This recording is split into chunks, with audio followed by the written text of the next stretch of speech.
अजित पवार ने एनसीपी पर ठोका अपना दावा। सूत्रों के मुताबिक पार्टी के चुनाव चिन्ह पर दावा जताते हुए चुनाव आयोग में दाखिल की याचिका। सांसदों, विधायकों और एमएलसी के 40 हलफनामे पेश कर अजित पवार ने खुद को बताया सर्वसम्मति से चुना गया पार्टी अध्यक्ष।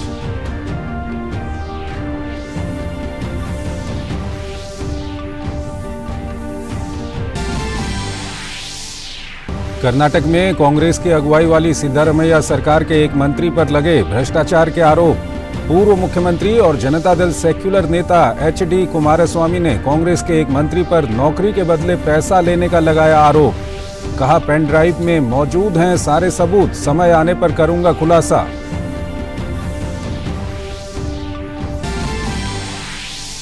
विदेश मंत्री डॉक्टर एस जयशंकर आज से 4 दिन के तंजानिया दौरे पर। अपने समकक्ष के साथ भारत तंजानिया संयुक्त आयोग की बैठक की करेंगे सह अध्यक्षता। दोनों देशों के बीच द्विपक्षीय संबंधों को और मजबूत करने पर होगा जोर।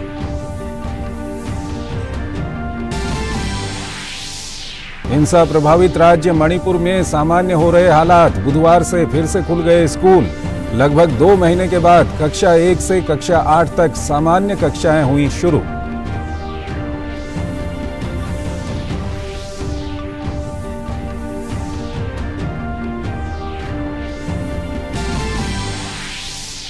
देश में पिछले महीने सामान्य के मुकाबले औसत से 10% कम हुई बारिश। मध्य प्रदेश, कर्नाटक और केरल समेत कई राज्यों में आज भारी बारिश की चेतावनी। तटीय कर्नाटक के कुछ जिलों में शैक्षणिक संस्थान बंद।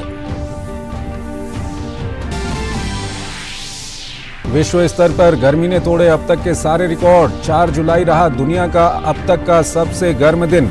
अफ्रीका, अमेरिका और अंटार्कटिका महाद्वीप में भी दिखा असर। भारत में जून महीने की गर्मी ने तोड़ा सदी का रिकॉर्ड। 1901 के बाद इस बार भारतीय प्रायद्वीप में सबसे गर्म रहा जून।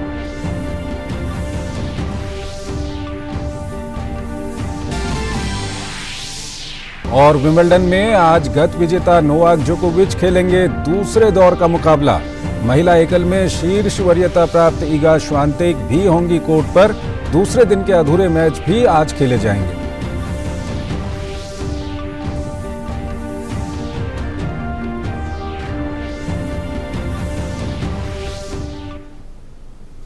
नमस्कार, डीडी न्यूज में आपका स्वागत है। मैं हूं चंद्रशेखर जोशी और आइए अब खबरों को विस्तार से देखते हैं। राष्ट्रवादी कांग्रेस पार्टी में किसका कब्जा होगा, ये तो आने वाला वक्त ही बताएगा, लेकिन मौजूदा समय में भतीजे अजीत चाचा शरद पर भारी पड़ते दिखाई दे रहे हैं। अजीत पवार और शरद पवार शक्ति प्रदर्शन कर रहे हैं। इस शक्ति प्रदर्शन में अजीत पवार शरद के मुकाबले मजबूत स्थिति में दिख रहे हैं। दरअसल अजीत पवार ने बांद्रा के भुजबल नॉलेज सिटी में विधायकों की बैठक बुलाई, जबकि शरद पवार ने नारीमन पॉइंट स्थित यशवंत राय चौहान प्रतिष्ठान में बैठक बुलाई। दोनों गुटों की तरफ से एनसीपी विधायकों को बैठक में शामिल होने के लिए नोटिस भी जारी किया गया था।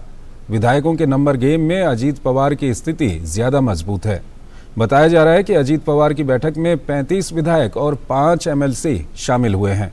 एमिटी बांद्रा में अजीत पवार गुट की एनसीपी ने उनकी ओर अपना समर्थन पाने के लिए पार्टी कार्यकर्ताओं से शपथ पत्र पर हस्ताक्षर भी करवाए गए। अजीत पवार गुट के नेता छगन भुजबल ने सभा स्थल पर अपने संबोधन में 40 से अधिक विधायकों और एमएलसी के साथ रहने का दावा किया है। छगन भुजबल ने कहा कि लोग उन पर कानूनी मामलों के डर की वजह से पाला बदलने का आरोप लगा रहे हैं, ये सही नहीं है। उन्होंने कहा कि धनंजय मुंडे, दिलीप वालसे पाटिल और रामराजे निम्बालकर के खिलाफ कोई मामला नहीं है। हम यहाँ केवल इसलिए हैं क्योंकि शरद पवार साहब के आसपास कुछ करीबी सहयोगी हैं, वो पार्टी को खत्म करना चाहते हैं। एक बार जब आप उन्हें किनारे कर देंगे तो हम आपके पास वापस आने के लिए तैयार हैं। प्रफुल्ल पटेल ने कहा, जब हम शिवसेना की विचारधारा को स्वीकार कर सकते हैं तो फिर बीजेपी के साथ जाने में क्या आपत्ति है।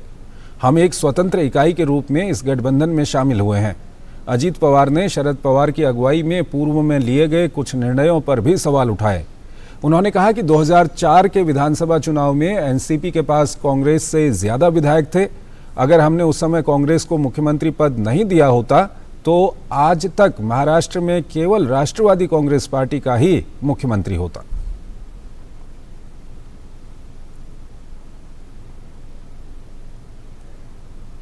एनसीपी प्रमुख शरद पवार की बैठक में कुल 13 विधायक शामिल हुए। इसके अलावा बैठक में 3 एमएलसी और 5 सांसद भी मौजूद रहे। विधायकों में अनिल देशमुख, रोहित पवार, राजेंद्र शिंगड़े, अशोक पवार, किरण लहामाटे, प्राजक्त तानपुरे, बाला साहेब पाटिल, जितेंद्र आह्वाड, चेतन विट्ठल, जयंत पाटिल, राजेश टोपे, संदीप और देवेंद्र भूयर शामिल हुए।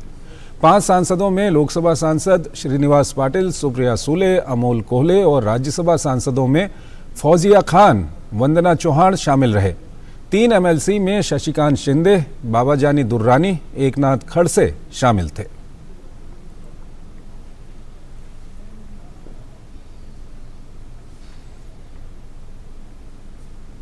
वहीं अजीत पवार ने चुनाव आयोग में राष्ट्रवादी कांग्रेस पार्टी एनसीपी और उसके चुनाव चिन्ह पर अपना दावा जताते हुए याचिका दाखिल की है। अजीत पवार ने चुनाव आयोग में दाखिल अपनी याचिका में कहा है कि एनसीपी ने सर्वसम्मति से उन्हें पार्टी का अध्यक्ष चुना है। उन्होंने अपनी याचिका के साथ सांसदों, विधायकों, एमएलसी के 40 हलफनामे भी पेश किए हैं। इस संबंध में अजीत पवार की ओर से चुनाव आयोग को ईमेल भी भेजा गया है। इधर शरद गुट के महाराष्ट्र प्रदेश अध्यक्ष जयंत पाटिल ने अजीत पवार समेत 9 विधायकों को अयोग्य घोषित करने की मांग की है। आयोग का कहना है कि इन याचिकाओं पर नियमानुसार कार्रवाई की जाएगी।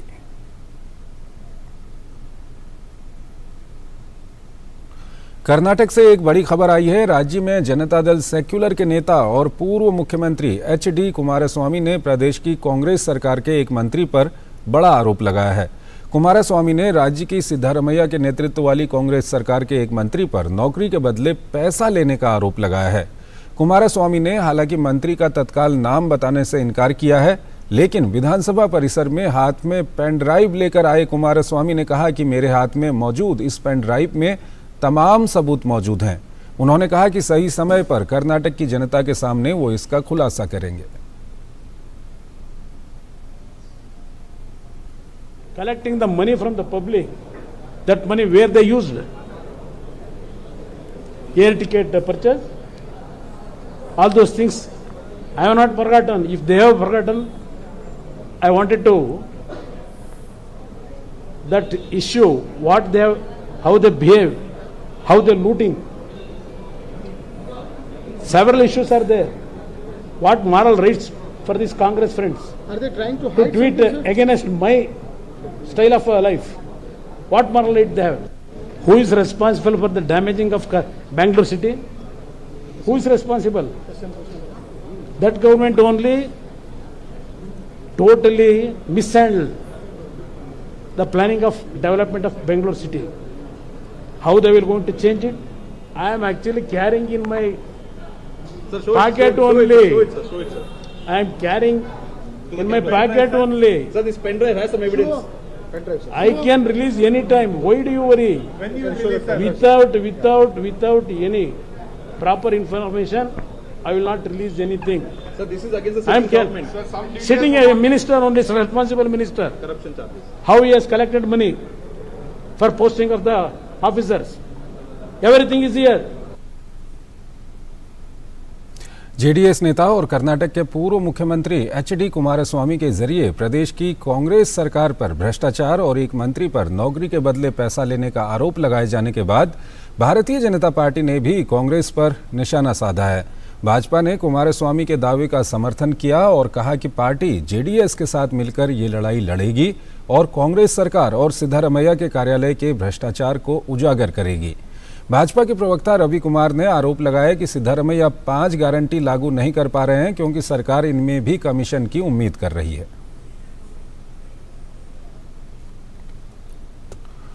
एक बड़ी अमेरिकी company Hewlett Packard enterprise HPE ने संशोधित उत्पादन से जुड़े प्रोत्साहन या PLI योजना के तहत भारत में उच्च मात्रा सर्वर का निर्माण शुरू करने के लिए मूल डिजाइन उपकरण निर्माता BBDN के साथ साझेदारी की है। HPE ने मेक इन इंडिया के तहत $1 अरब के सर्वर निर्माण के लिए BBDN के साथ ये साझेदारी की है। इस खबर को टैग करते हुए प्रधानमंत्री नरेंद्र मोदी ने ट्वीट किया है। उन्होंने लिखा है कि निवेश के लिए भारत से बेहतर कोई जगह नहीं है। हमारी युवा शक्ति से भरपूर भारत तकनीकी विनिर्माण और नवाचार के लिए विश्व अग्रणी केंद्र के रूप में उभर रहा है।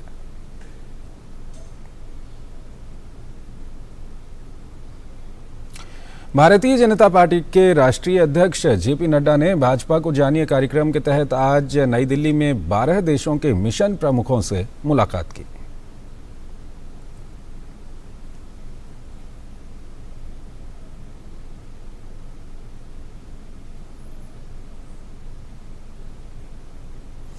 आंध्र प्रदेश के मुख्यमंत्री वाईएस जगनमोहन रेड्डी ने आज केंद्रीय गृह मंत्री अमित शाह से उनके आवास पर मुलाकात की। हालांकि दोनों नेताओं के बीच किन मुद्दों पर बात हुई, फिलहाल इसका ब्यौरा सामने नहीं आया है।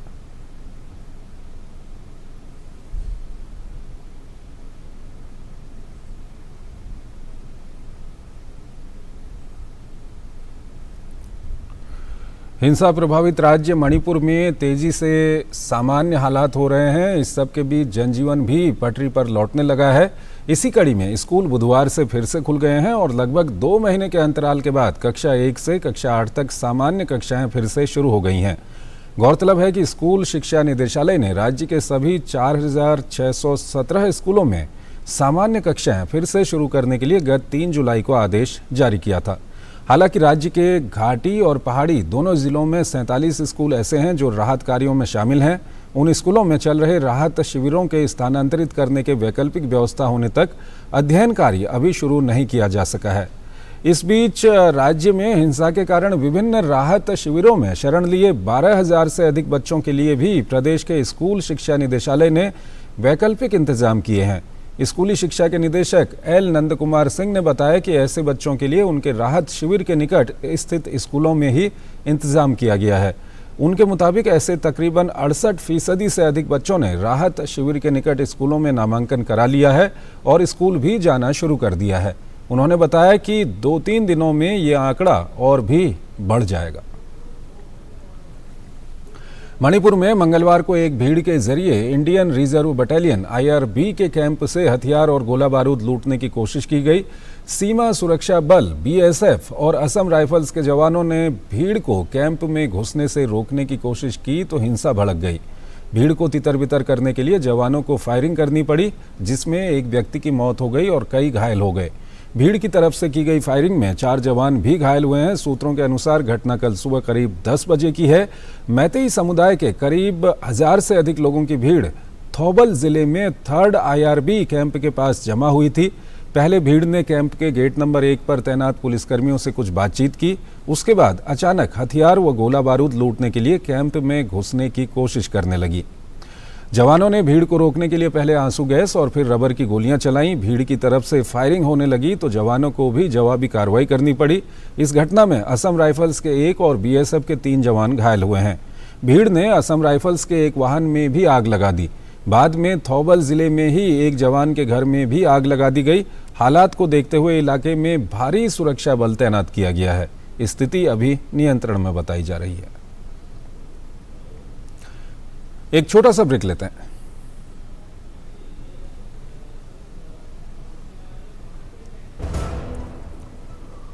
यहाँ आयुष्मान कौन है? जी मैं हूँ। आपका अगला नंबर? मैं भी हूँ आयुष्मान। जी मैं भी हाँ।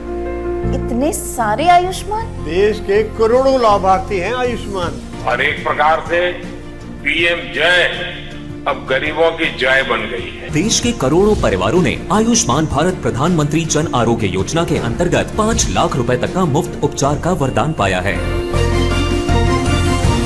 अपने परिवार के स्वास्थ्य सुरक्षा की गारंटी के लिए आज ही 14555 पर कॉल करें और अपने नजदीकी सूचीबद्ध अस्पताल या CSC केंद्र पर जाकर आयुष्मान कार्ड बनवाएं।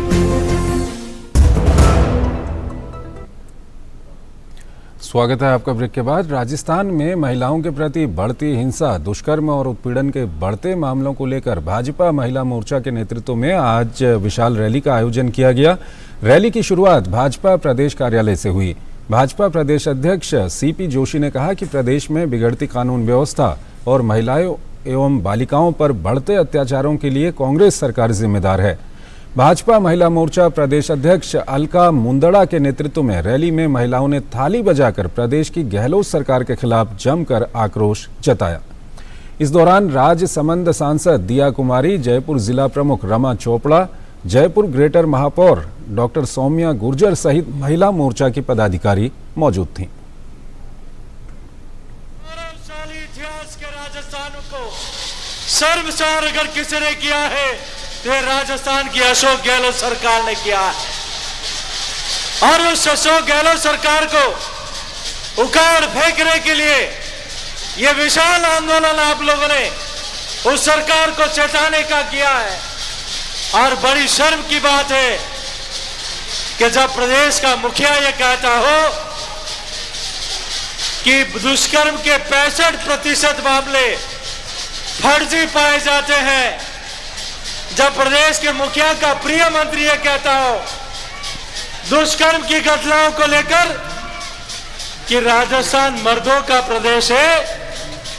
अरे मंत्री जी, राजस्थान ऐसे मर्दों का प्रदेश नहीं है। राजस्थान तो उन मर्दों का प्रदेश रहा है जिन्होंने नारी की रक्षा के लिए अपने सर कलम करा दिए। सीमा सुरक्षा बल की महानिदेशक रश्मि शुक्ल के नेतृत्व में भारतीय प्रतिनिधिमंडल ने कजाकिस्तान के अलमाटी में चल रहे शंघाई सहयोग संगठन एससीओ की एक बैठक में हिस्सा लिया। शंघाई सहयोग संगठन के सदस्य देशों के सीमा प्राधिकरण की 9वीं बैठक में भारत के अलावा संगठन से जुड़े देशों के सुरक्षा बल के प्रमुख शिरकत कर रहे हैं।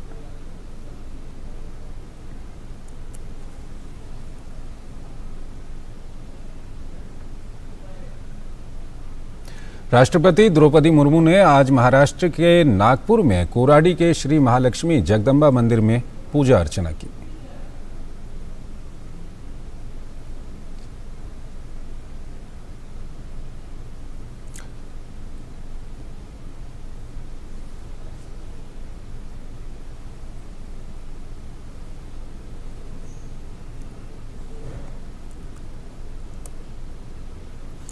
इसके बाद राष्ट्रपति ने कोराडी में भारतीय विद्या भवन में रामायण सांस्कृतिक केंद्र का उद्घाटन किया।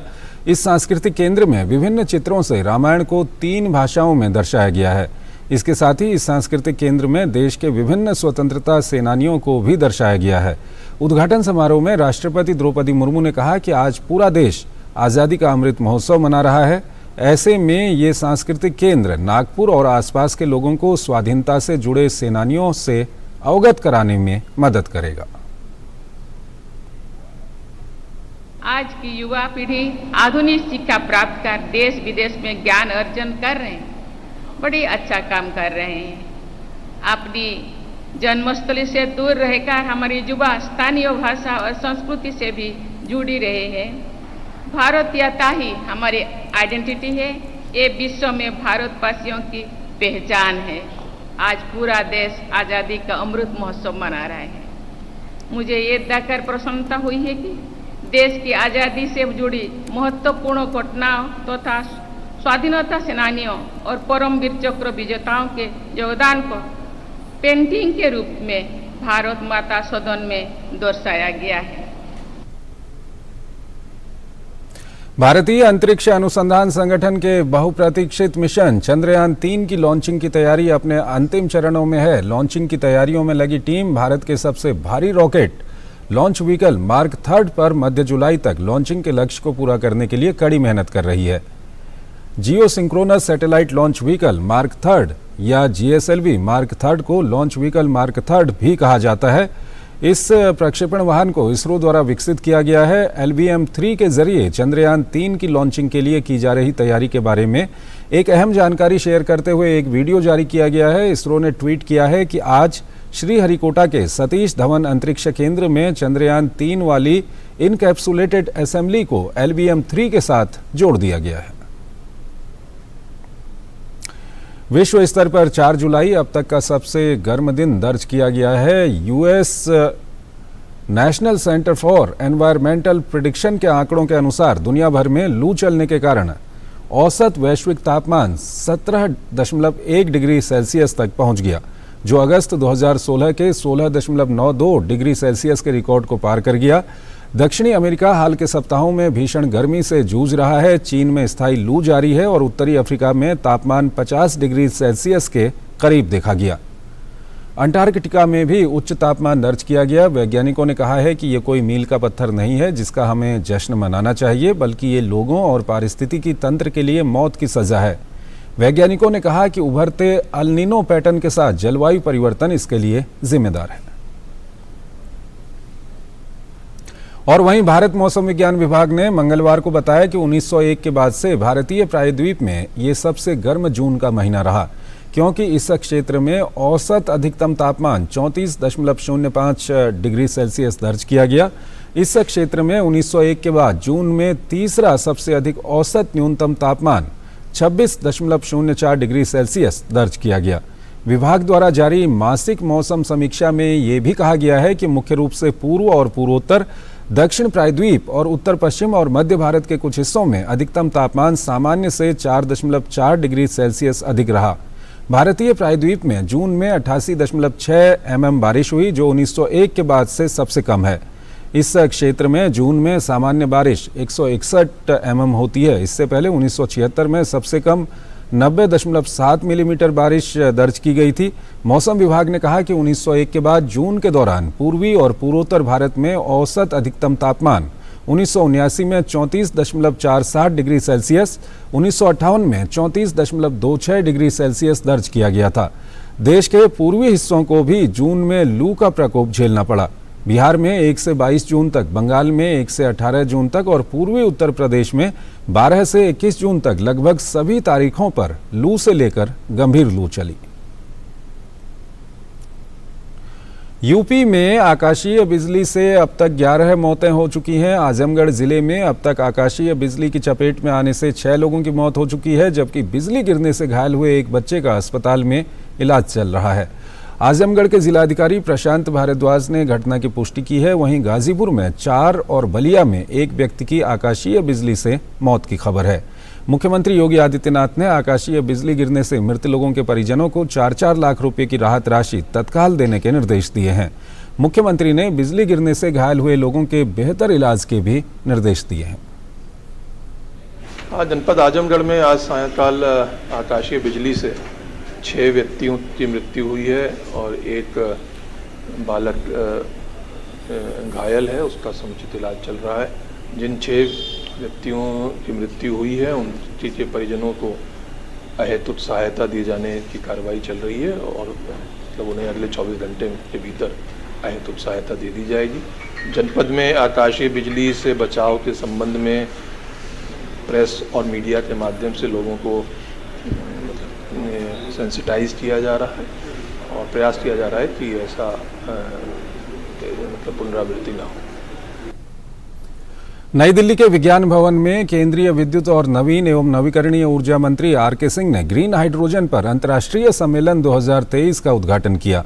5 जुलाई से 7 जुलाई तक चलने वाले इस सम्मेलन में संपूर्ण हरित हाइड्रोजन मूल्य श्रृंखला में हाल में हुई प्रगति एवं उभरती प्रौद्योगिकियों पर मंथन होगा। नई दिल्ली के विज्ञान भवन में भारत सहित America, Japan, Germany, Switzerland, Africa और अनेक देशों के विशेषज्ञ जुटे हैं। मौका है ग्रीन हाइड्रोजन पर अंतर्राष्ट्रीय सम्मेलन 2023 का। केंद्रीय विद्युत और नवीन एवं नवीकरणीय ऊर्जा मंत्री आर.के. सिंह ने सम्मेलन का उद्घाटन किया। 5 से 7 जुलाई तक चलने वाले इस सम्मेलन में संपूर्ण हरित हाइड्रोजन में हुई प्रगति पर चर्चा करने के लिए वैश्विक वैज्ञानिकों, नीति निर्माताओं, शैक्षणिक और औद्योगिक दिग्गजों को एक साथ आने का मंच प्रदान किया गया है। ऐसे में केंद्रीय मंत्री ने कहा कि भारत सबसे कम कार्बन उत्सर्जन वाला देश है। इसके बावजूद भारत इस दिशा में सबसे अधिक प्रयास करने वाला देश है। बढ़ती हुई अर्थव्यवस्था होने के कारण भारत में निवेश की सबसे बेहतर संभावनाएं हैं। Our NDC is 50%. By 2030, my capacity would be about 800 gigawatts, 800,000 megawatts. Now 50% of that is 400,000 megawatts. But we have planned to set up 500,000 megawatts of renewable capacity, and we are adding transmission to enable the transfer of that capacity. प्रधानमंत्री नरेंद्र मोदी ने पत्र के जरिए conference के सफल आयोजन की शुभकामनाएं दी। साथ ही न्यू इंडिया के निर्माण में ग्रीन हाइड्रोजन के इस्तेमाल को महत्वपूर्ण बताया। उन्होंने कहा कि भारत लगातार नए लक्ष्यों को सिद्ध कर रहा है। भारत सरकार के प्रधान वैज्ञानिक सलाहकार प्रोफेसर अजय के सूद ने कहा कि हरित हाइड्रोजन इकोसिस्टम बनाने के लिए भारत सरकार लगातार प्रयास कर रही है। राष्ट्रीय हरित हाइड्रोजन मिशन 2030 तक 5 MMT GH2 सालाना उत्पादन की आवश्यकता होगी। जिसमें 100 बिलियन USD निवेश की जरूरत है, जिससे देश में लगभग 6 लाख रोजगार के अवसर पैदा होंगे। ऐसे में उद्योगों, उद्यमियों, नवोन्मेषकों और शिक्षण संस्थाओं को मिलकर काम करना होगा। We estimate that it will have annual emission averted to the tune of 50 million metric ton CO2, and it will create a large number of jobs and a huge investment in this ecosystem. 3 दिवसीय अंतर्राष्ट्रीय सम्मेलन में हरित hydrogen ecosystem स्थापित करने के उद्देश्य से कम 25 गहन सत्रों का आयोजन किया जाएगा। सम्मेलन में सभी हितधारकों की व्यापक रुचि को ध्यान में रखा गया है। ऐसे में डेमो, PSU, निजी कंपनियों और स्टार्टअप द्वारा प्रोटोटाइप के साथ साथ B2B और B2G बैठकें आयोजित होंगी। Chandrashekhar, DD news. तो इस बुलेटिन में फिलहाल इतना ही। आप बने रहिए DD न्यूज़ के साथ। नमस्कार।